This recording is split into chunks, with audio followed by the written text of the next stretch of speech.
It's interesting because you'd mentioned data as an example. Well, here's an example of how you could use data. We've had folks come on and they say, okay, well, we look at people that have had a recent ticket that have called into the contact center, and then over the next 90 days, what does their purchase profile look like versus those that didn't have a ticket? And what everybody has found is that actually having an interaction with the contact center, when they're handled correctly, the way that they're trained to increase loyalty, increases repurchase or cross sell or upsell. So that's just an example. Look at your own data.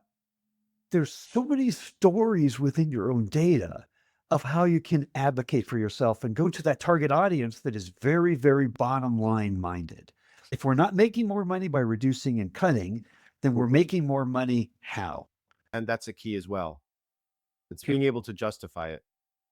I'll give you another example with this, which is that I went through as a customer and contacting a home improvement company. And it was interesting because I got a form letter back, and the form letter actually caused me to actually call the company to go and get it clarified. And when I talked to the customer service person, they actually said, first of all, that the letter itself was out of date and incorrect, that I didn't need to call at all.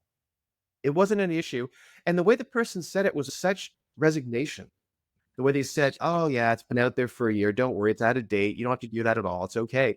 The way they said it, they knew internally it was a problem, but because of broken chain between most of the customers in marketing, designing these automatic response letters, so they've never been fixed. So that actually drove extra call volume. I was one of them excited to call it this company.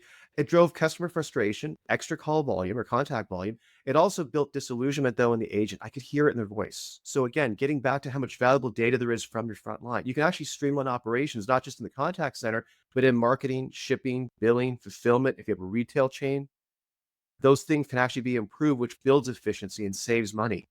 The very fact you've got an out-of-date letter that all the frontline knows about driving contact volume, which is expensive, is a huge cost savings opportunity there. And key in terms of being able to help save money or build more revenue.